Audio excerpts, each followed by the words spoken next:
Alors cette vidéo est la suite de JavaScript 90. Dans la dernière vidéo, je m'étais arrêté ici. Donc là, ce qui me manque maintenant, c'est le formulaire à remplir, donc pour envoyer la commande. Et donc je vais commencer par déjà faire le formulaire au niveau de sa structure HTML. Donc je vais faire ça. Donc c'est pour commencer, hein.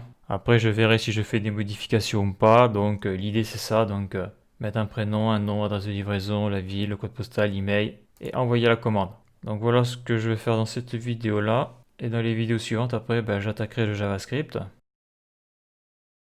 A noter que dans les vidéos JavaScript 23, 24, 25, j'avais fait un formulaire aussi basique. Mais là, ça devrait aller beaucoup plus loin au niveau du code. Donc voilà pour ça. Donc là, je vais sur panier, je vais ouvrir le terminal pour pouvoir mettre en marche le SAS.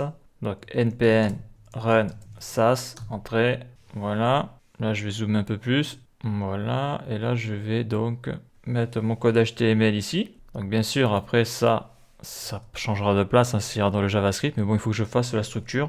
Et le mieux, c'est de le faire ici parce que quand je vais utiliser des éditeurs de gabarit, j'ai pas l'autocomplétion, donc je suis obligé de le faire ici. En tout cas, à la base, après, il y aura sûrement des modifications. Donc, formulaire dans le HTML, voilà. Donc, vraiment, je vais faire un truc basique. Donc là, je vais faire formulaire, commande, voilà, tab. Donc après, je vais mettre un titre.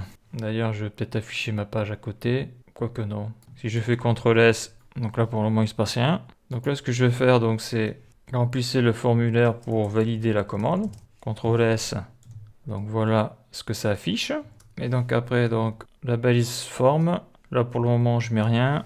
Voilà. Donc après, là, je vais faire donc le label. Là, je vais mettre prénom, prénom. Et après, ce que je vais faire ici, là, je vais mettre l'input. Input, tab. Donc ça sera du texte. Donc je rajoute le name. Ça sera prénom. Et je rajoute l'attribut required. Ça veut dire que il faut obligatoirement remplir ce champ pour que ça fonctionne. Donc là, pour le moment, ça ressemble à ça. Donc là, je fais un petit test, hein. Là, je ne vais pas mettre de div ou de p, c'est-à-dire que ça, je pourrais le mettre dans une div ou dans un paragraphe. Donc là, je vais le faire comme ça. Voilà. Donc là, je vais mettre non. Je mets non. Donc là, je vais faire sélectionner CTRL-C, CTRL-V. Après, il ne faut pas oublier de... Donc CTRL-C, de changer tout ce qui a changé. Donc ça reste. Ça s'en va. CTRL-V. Là, si je fais un CTRL-S, donc ça ressemble à ça. Donc ça, après, je le modifierai avec le CSS. D'ailleurs, j'ai oublié un truc, je vais le faire maintenant. Là, je vais rajouter l'ID. C'est toujours bon d'avoir un ID. Voilà. CTRL-C, CTRL-V. Là, je vais faire CTRL-C, CTRL-V et CTRL-C, CTRL-V. Voilà. Donc après, je vais faire donc prénom, nom. Donc après, il me faut l'adresse. Là, je vais faire CTRL-V. Là, je modifie ce qui a modifié. Donc CTRL-C, CTRL-V. Ouais, par contre, l'adresse, ça va être un text area. CTRL-V, CTRL-V. Et là, je vais mettre un... Donc, ça ne sera pas un input, hein, ça sera un text area pour pouvoir y mettre du texte. Voilà. Si je fais CTRL-S, donc on voit le résultat. OK. Donc après, je vais mettre la ville. Donc là, je vais sélectionner ça. CTRL-C. Je me mets au bon endroit. CTRL-V. Quoique non, il ne m'a pas mis au bon endroit là. Mais là, je vais mettre donc la ville. Donc là, ville. Je sélectionne. CTRL-C. Là, je mets CTRL-V. CTRL-V.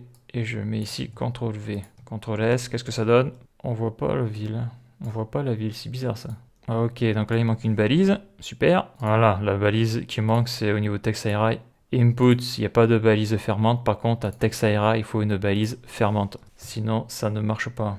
Voilà, il est là le problème. Si je fais un CTRL-S, ça marchera mieux, je pense. Et en plus, il y a double erreur. C'est le problème des copier-coller. Donc, c'est un name ici. Et en plus, là, je vais marquer CTRL-S. Quand je dis que c'est un name, ça, il faut que je le supprime, ça. CTRL-S. J'actualise. Ok, là, c'est bon, ça revient. Ouais, donc là, au niveau du input, je mets le type, parce qu'il y a plusieurs types d'input. Texte, radio, ce genre de choses. Select. Et là, par contre, TextAira, il n'y a pas de type. Là, c'est directement l'ID, le name. Donc là, c'est bon, j'ai récupéré mon truc. Il n'y a pas de défaut. Super. C'est toujours ça quand on fait des vidéos. Il y a toujours des problèmes. Donc là, type texte. Donc c'est bien ville. ID ville, name ville. Ok. Même si là, l'ID, je suis pas sûr qu'il soit utile. Mais bon, je vais le laisser. Ça mange pas de pain. Donc après, je vais faire l'email. Quand je vais faire l'email, je vais faire le code postal. Code postal. Ici, je vais mettre code postal. Je vais mettre des lettres majuscules ici. Là. Voilà, ça sera mieux. Ok, ça c'est bon. Donc là, je sélectionne CTRL-C, ID, CTRL-V, Name, CTRL-V. Donc ça c'est bon. Et donc après, il reste le mail. L'email, CTRL-C, CTRL-V. Là, il me manque que ça. Donc là, je vais marquer email.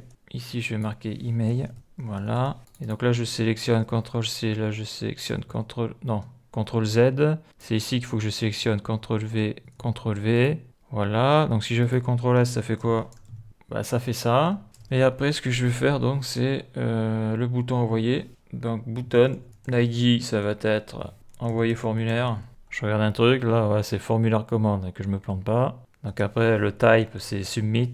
On envoie le formulaire. Le name, je vais y mettre le même qu'ici. CTRL-C, CTRL-V. Et donc là-dedans, je vais mettre envoyer la commande. Ouais, je vais plutôt mettre donc confirmation de la commande.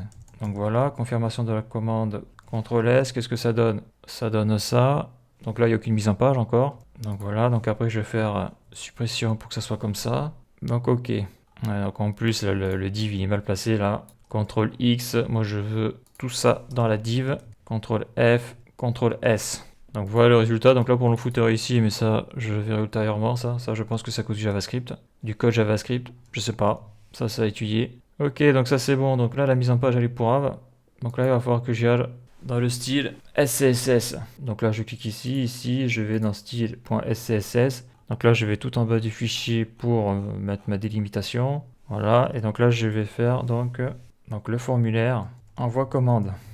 Donc pour voir les délimitations du formulaire, pour voir si je sélectionne les bons éléments, je vais faire donc ça je vais mettre ici, ça je vais le mettre à droite, et là je vais mettre comme ça là. Voilà, ça c'est pour avoir ça là. Donc je vais sélectionner l'ID ici, donc l'ID formulaire commande. Donc c'est un ID, donc CTRL V, les accolades, et dedans là je vais mettre déjà une bordure, donc de 2 pixels, couleur noire et solide. Si je fais CTRL S, mais déjà là on voit ma bordure, on voit que mon formulaire c'est tout ça, donc j'ai bien tout mis dans la bonne div. Après pour être sûr, on peut se mettre un background color. Là je vais prendre beige, donc c'est pour voir si on est dans la bonne zone. Donc là on voit qu'on est dans la bonne zone, il n'y a pas de souci. Donc après le but ça va être de mettre tout ça en colonne. Donc là je vais utiliser le display, et ça va être un display flex, CTRL S. Donc là on voit que ça fait rien du tout, parce que là, quoi si ça fait quelque chose, mais là on est en row, lorsque l'on est en réglage de base. Et donc ça je vais le modifier, je vais le mettre en flex direction, et ça va être colonne, CTRL S. Donc là pour le moment on voit rien, mais on va voir après. Là je vais sur l'inspecteur, donc ça c'est la grille, ça bon ça on verra ultérieurement. Moi ce que je veux voir c'est la flex. Voilà, donc là c'est ici la flex. Alors on le voit flex, formulaire commande, je suis bien ici. Container flex, voilà. Donc là on voit le container flex là. Quand je clique sur ce bouton là, ok. Donc je vais mettre un flex wrap à wrap. Donc ça je crois que c'est le réglage de base en plus. Non, il me semble. Donc après, pour savoir à quoi ça correspond tout ça, hein, je suis obligé d'aller sur le. Quand j'étais obligé d'aller sur le MDN parce que ça je l'oublie assez vite. Et là je vais faire justify, content et je vais mettre center. Voilà. Donc là pour le moment, j'ai fait ma flexbox. J'ai mis 2-3 réglages. Voilà ce que ça donne. Maintenant il va falloir que je m'occupe des items. Donc les items c'est ça. Là. Donc le premier item que je vais m'occuper, c'est le H2 là, je vais le mettre au milieu là. Donc le titre, remplissez le formulaire pour valider la commande. Donc là je vais faire H2, les accolades, donc pour voir si je sélectionne le bon truc, parce que c'est ça le problème, c'est que des fois on fait des trucs, ça marche pas, on sait pas pourquoi. Et ça ne marche pas parce qu'on n'a pas sélectionné le bon élément. En tout cas on n'a pas utilisé le bon sélecteur CSS pour appliquer le style CSS. Donc là si je fais CTRL S, bah, on voit que j'ai bien sélectionné le H2, ça marche. Donc après je vais faire Align Items, je vais mettre Center, CTRL S. Donc là pour le moment ça fait rien. Voici ça fait quelque chose, mais Align Items, ça a dû aligner là sur l'axe vertical. Et après il y a Align Content qui va m'aligner tout ça sur l'axe horizontal, en principe. En tout cas au niveau de la flexbox c'est sûr. Ok, ouais là ça fait rien. Alors attends, donc après qu'est-ce qu'il reste? Il reste Text Line. Et là je mets Center, CTRL S, ok. Donc ça après tout ça c'est de la pratique. Alors attends, je vais désactiver ça pour voir un truc, si ça fait quelque chose. Ouais ça fait rien. En tout cas ça a l'air de faire rien, mais souvent ça fait quelque chose. Bon je vais laisser ça comme ça en attendant. Donc pour le H2 c'est bon. Donc le H2 c'est ici, maintenant je vais m'occuper du formulaire en lui-même, le form. Je vais sélectionner la base form vu qu'il n'y en a qu'un. Donc form. Et là pareil je vais faire un background color. Et je vais utiliser la couleur, celle-là. CTRL S, donc là on peut voir que tout le formulaire a changé de couleur, donc ça c'est bon. Donc là je vais faire un display flex. Voilà, je fais pas de grille hein, parce que c'est plus simple, donc on voit ce que ça donne, hein. On voit que ça a changé. Et donc après je vais faire un flex direction et là je vais le mettre en colonne. CTRL S Donc on voit le résultat, ça me l'a mis en colonne. Donc on voit le truc, comment ça fait là. Donc le input est juste dessous. Et je vais faire align items. Et je vais mettre ça center. CTRL S. Donc voilà le résultat. Pour le moment, ça ressemble à ça. Donc après, je vais m'occuper du input, la taille du input, parce que là on peut voir que le input il a plusieurs tailles différentes là, quoi, avec le texte area. Donc ça, je peux le changer. Donc là, je saute une ligne. Et là, je vais sélectionner là le input. Donc ça sera tous les inputs. Donc input, voilà. Donc là, je vais faire un background pour voir que j'ai bien sélectionné background color Coral. On va voir ce que ça fait. CTRL S. Donc là, j'ai bien sélectionné tous les inputs. On voit que le texte area, c'est différent. Il faudra le sélectionner à part. Et là, je vais mettre une width. Donc c'est chiant à prononcer ce mot là. 80 VH. Donc ça, après, je pourrais le modifier. 80 VH, ça veut dire quoi? 80 VW. Ça va être 80% de l'écran qui est affiché. Voilà. Donc là, j'ai 80 VH. Donc ça, d'ici à ici, j'ai 100 VH. Et ça fait 80 VH. Et là, si j'agrandis, on voit que tout change. Hein. Donc c'est responsive, on va dire ça comme ça. Hein. Mais bon, voilà. Ça peut être amélioré après.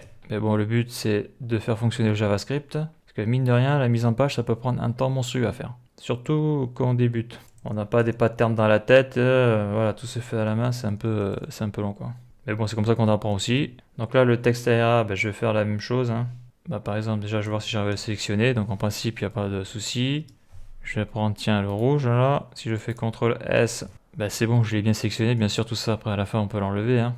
Mais c'est lorsqu'on construit les trucs, c'est bien de savoir si on a bien sélectionné l'élément, parce que souvent, on croit qu'on l'a sélectionné, puis non, on l'a pas sélectionné, car au niveau du CSS, on s'est planté. Et là, je vais mettre la même chose qu'ici, CTRL C, et là, je fais CTRL V, CTRL S, et la magique, il a la même largeur que le input. Et donc, voilà pour la partie HTML.